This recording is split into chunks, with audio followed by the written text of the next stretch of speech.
Welcome, my name's Dustin. I'm the owner, founder of 630 E-Bikes and E-Trikes. We primarily focus on over 60, developing e-bikes and trikes that are safe and good geometry for senior riders. So today I'm gonna talk about how to operate and ride, and then Officer Huerta is gonna get into more of the actual e-bike laws. And at the end, if you have any specific questions, you can follow up and ask us as well. So moving along. So some highlights of e-bikes and e-trikes. How many of you actually have an e-bike or e-trike already? Okay, a few of you.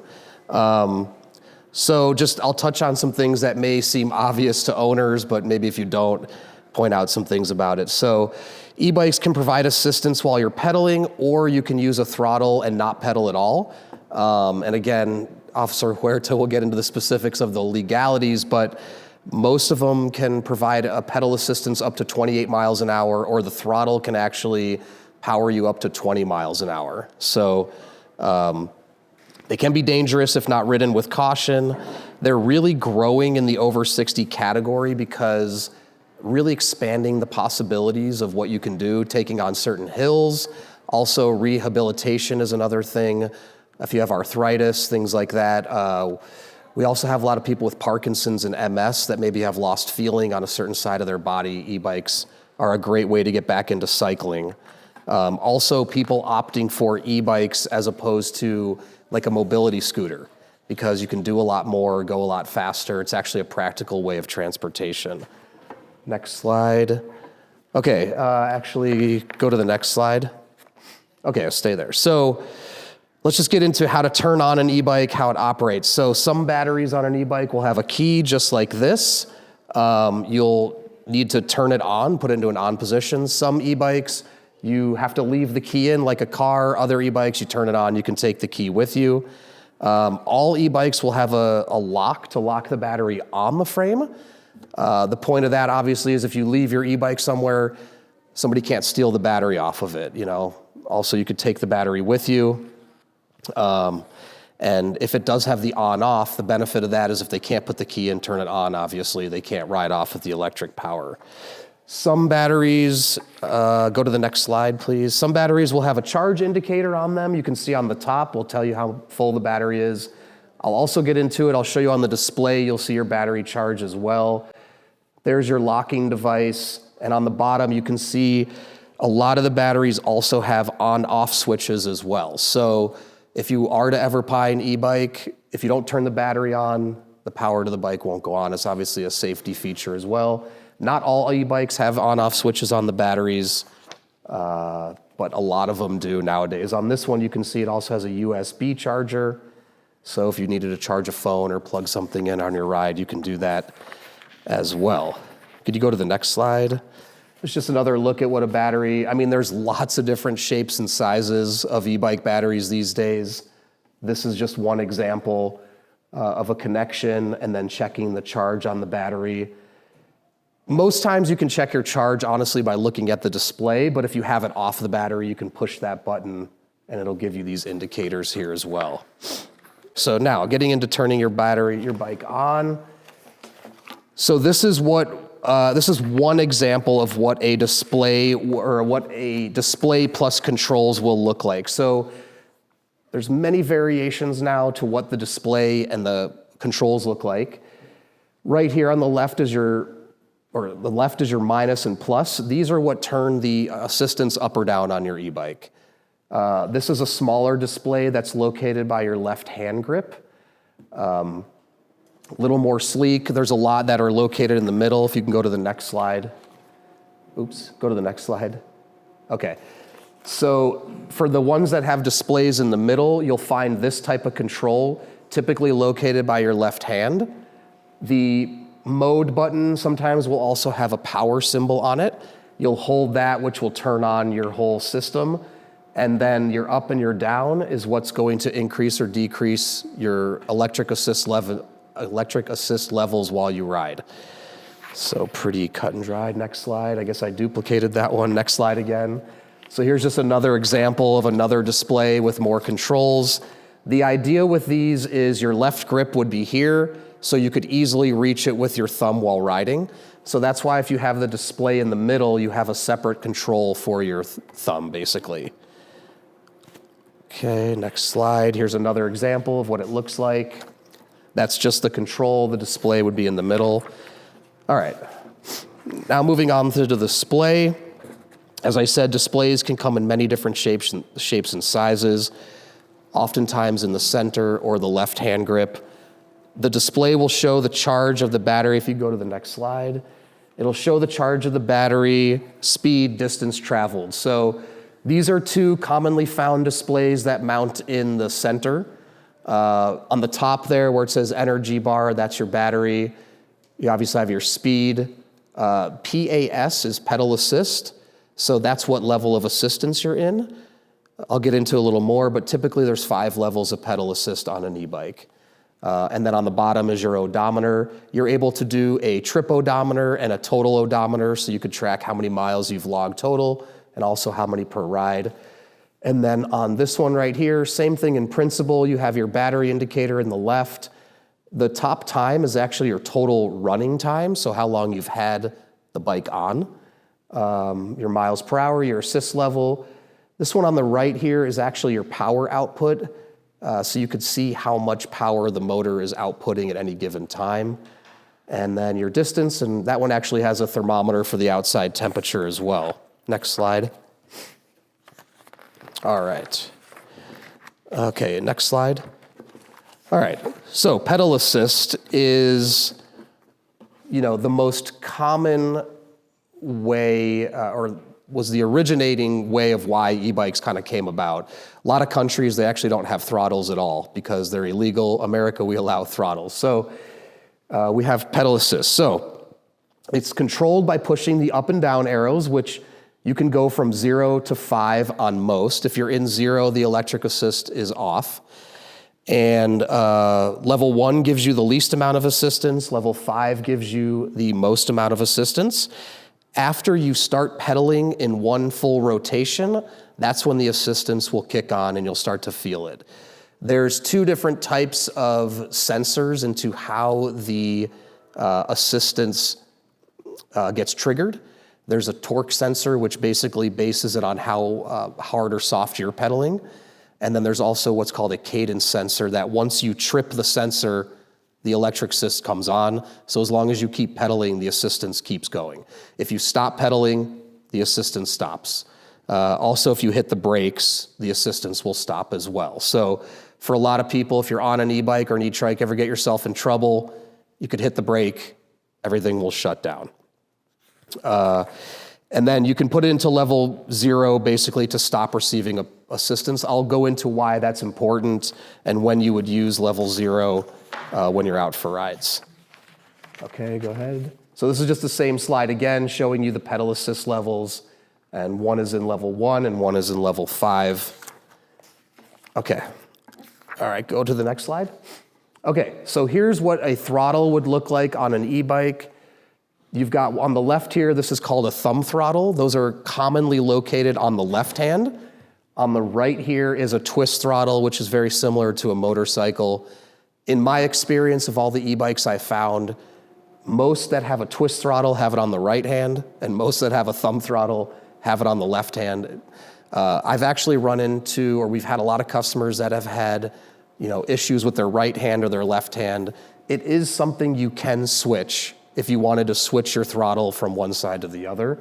But the way they come standard is typically with the thumb throttle on the left and the twist throttle on the right.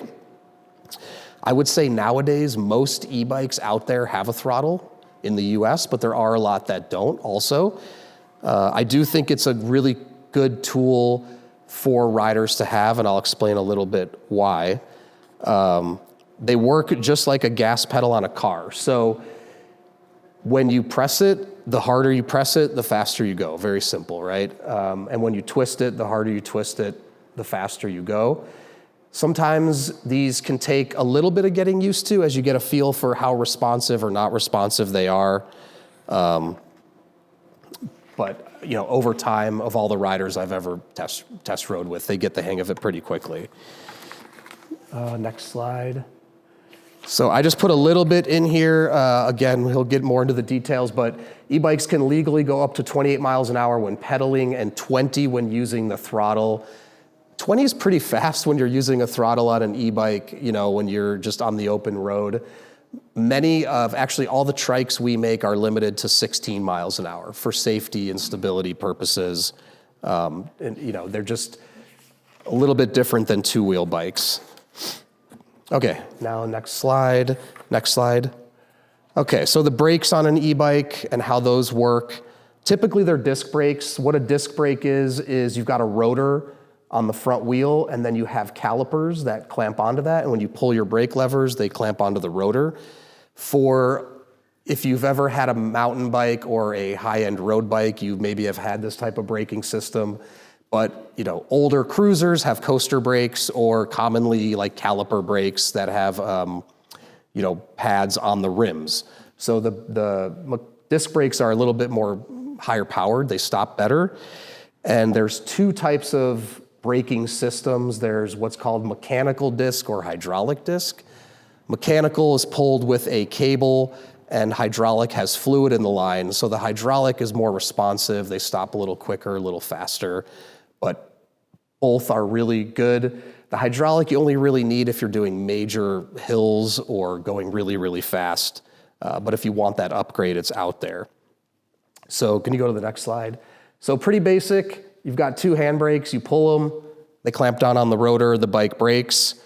And when you pull the brake, as I said, the motor will cut out.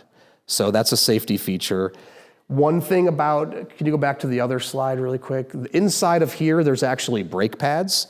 This is something that can easily be done at home. You can actually buy the brake pads on Amazon for very inexpensive.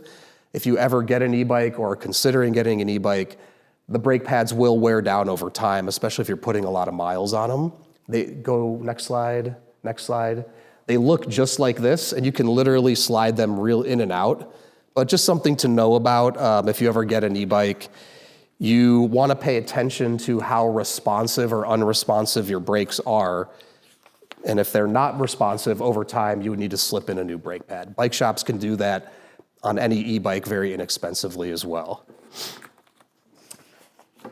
Okay, let's see here. Let me catch up. Okay, now speeds and gears. So many e-bikes have speeds. You can go to the next slide. Just like found on a regular, an old 10-speed bike or a mountain bike or whatever. Not all e-bikes actually have speeds. A lot of them are single speed, but there's also a lot that have gears. Now, the gears on the bike and the electric assist are two independent systems. They operate independently, but they can work together if you use them, properly. Having the gears is nice, obviously. If you've ever had a standard bike, you can shift into a lower speed, easier to climb hills. When you get going faster, you can put it into a higher gear and go faster. What you can achieve with the gears too is when you increase your pedal assist level, you typically want to increase the gear on the bike. It helps to match the cadence of your pedaling to the output you're getting from the motor. And then when you're climbing hills, you would typically now that would be the reverse. You'd have a higher level of electric assist, but you'd probably want to be in a lower gear on the bike to make it as easy on you as possible. Unless you're out to, get as much exercise as possible, then you can put it in the lowest and the highest gear. Okay, next slide. All right, I guess I don't have my charging photo in there. Can you go to the next slide? Oh, okay, go back, sorry. One more. Okay, I thought I had a photo of the charging of the batteries, but I don't. They're charged by plugging into your standard home outlet. They do take a while if you've drained your battery down pretty good. There's different power of chargers you can get, like a 2 amp or a 3 amp. 3 amp will charge your battery much quicker.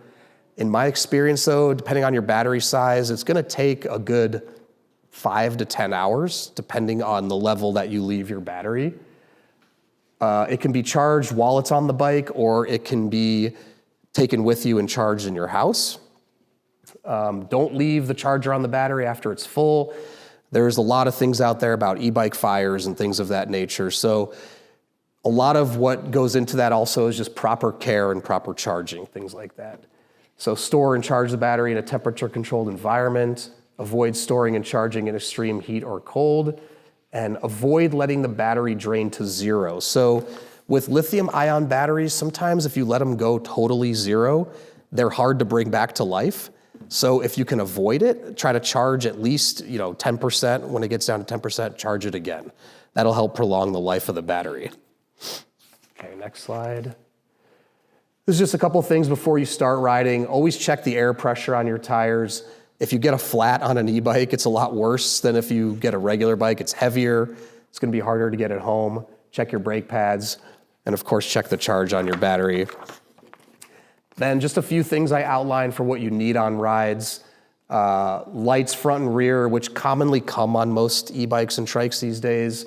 Mirrors are also a number one accessory, like really great to have when you're changing lanes.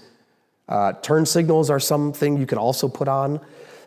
There's also cameras now you can put on e-bikes. I don't know if anyone's got one or seen those. You can put rear cameras on. People like having those. They're like $50 on Amazon. Helmets, of course. Tire protectors is another one. You can take your e-bike to a shop prior to riding. They can either put thicker liners in or special sealants. So if you were to get a thorn out on a ride, you could still get home. That's a big thing, right? Because it does happen. If you can, a pump, bright clothing, water, cell phone holder. All right, next slide. All right. Let's see, next slide. Okay. So let's talk about mounting an e-bike. Few things I always recommend is only turn the motor on once on the bike. I see commonly if there's a throttle and you turn it on before you get on, a lot of people accidentally hit that or nudge it and all of a sudden the bike jumps out on them. So get on, then turn it on. Always turn the motor off before getting off the bike as well. E-bikes are heavier than standard bikes. I would say the average weight is 50 to 80 pounds. Trikes can even be a little bit more. A regular bicycle is probably 20 to 50 pounds. So that's another thing I see for the over 60 category is when you're getting on and off, you want to make sure you don't get the momentum of that bike going in either direction because it'd be hard to recover it. So I talk a lot about safe mounting and dismounting because in my experience of test rides, I find that to be one of the more stressful points for a lot of riders, particularly if you're battling arthritis or something.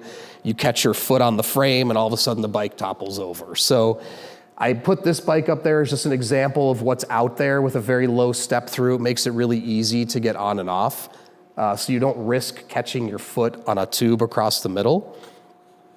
So I said, choose an e-bike or trike that has a bar height that is easy for you to lift your leg over. And something that, if you want to own it for several years, thinking about where you're going to be physically next year or the year after. So, all right, next slide. So how to start riding. And again, we have e-bikes that we're going to have in the parking lot that anyone's willing to try after the presentation as well. So there's 3 different ways to start out on your e-bike. You can start pedaling without using the motor at all. Then as you get moving, you can increase it from 0 to 1 to 2 to 3 to 4, 5. So any e-bike can be ridden without the assistance on at all. You can start in 0, get moving, then go to 1, go to 2. You can change the pedal assist level either before you start or while you're riding. Totally up to you. You can also use the throttle to get the bike moving. I see this as a common tendency of a lot of over 60 riders as well. It's nice to use the throttle, get the bike rolling, then start pedaling, especially if you're getting your legs back into shape and it's hard to turn the pedals over. The throttle's nice because you build the momentum, then you start pedaling and get moving. Then 3 is just start out in a low assistance level, like 1, 2, or 3. And then as you start pedaling, it'll kick in and you can start to play around with the levels.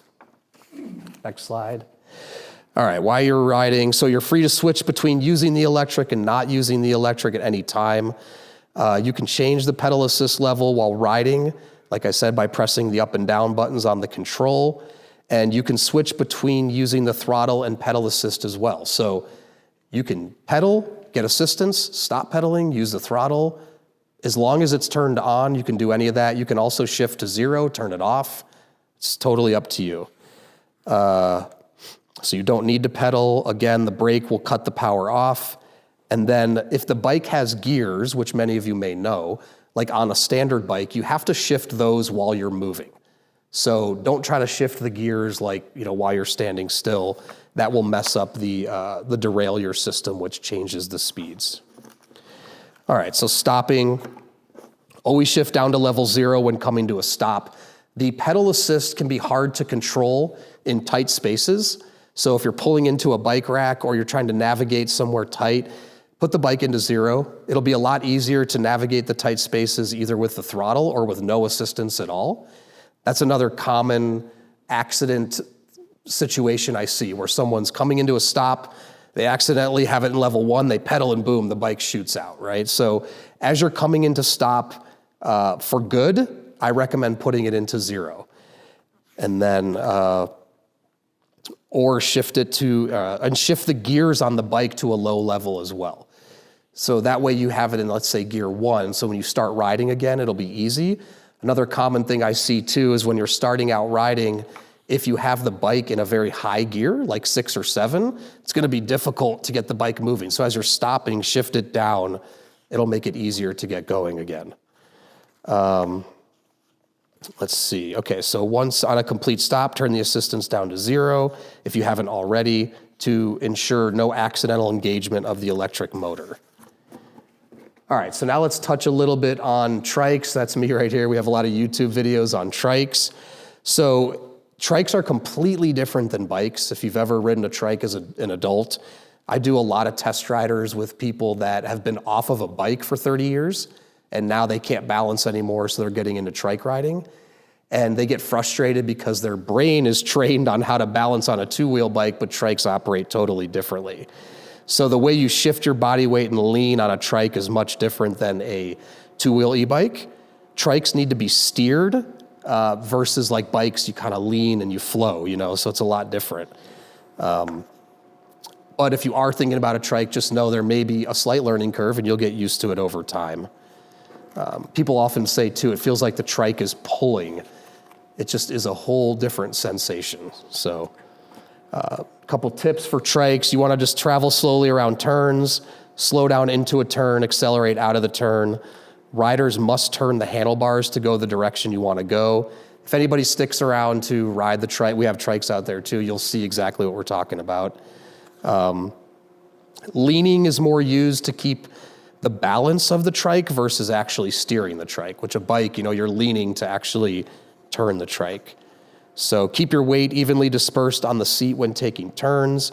You want to lean away from the turn if traveling fast into a corner. That will help keep the 2 wheels down on the ground.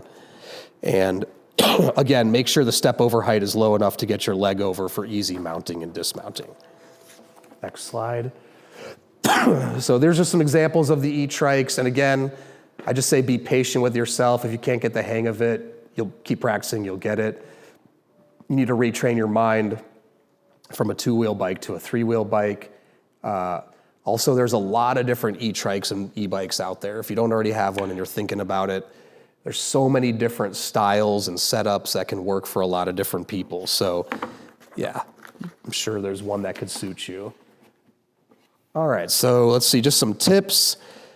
I always recommend if you're gonna get an e-bike, start riding that bike without the motor on. Get a feel for the bicycle in and of itself. Do you like the setup before you start adding the power on? If there's speed, start out in the speed 1. Seems obvious, but it'll be easiest for you to pedal, get used to it. Start out in level 1 on the pedal assist. For many riders, again, over 60 that I encounter, pedal assist level 3 is the max that a lot of them will go to. They get into 2 and 3 and they're like, whoa, this is really fast, So again, up to each person to determine what's best for them.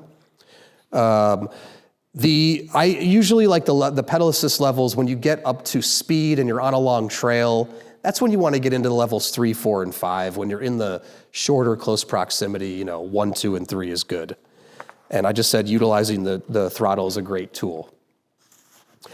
Some other tips: don't stop on hills if possible. If you stop on a hill with an e-bike, it's going to be hard to build that momentum. Also puts a lot of strain on the motor depending on how steep it is. So you want to try to keep yourself moving through that. Ride with a partner.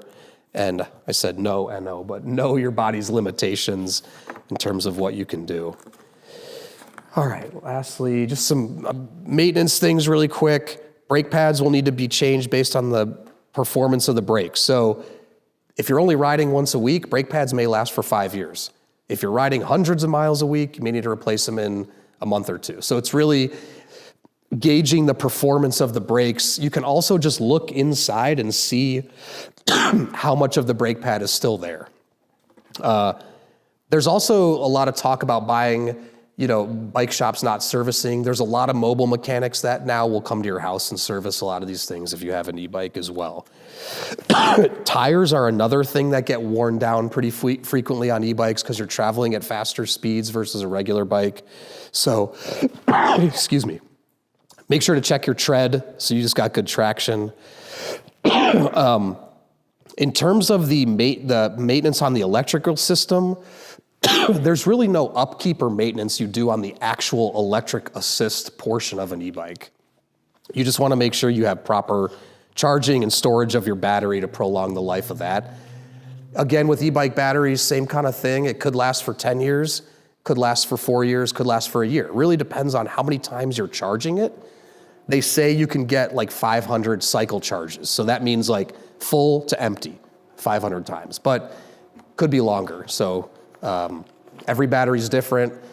Every circumstance of how you store it, charge it is different as well.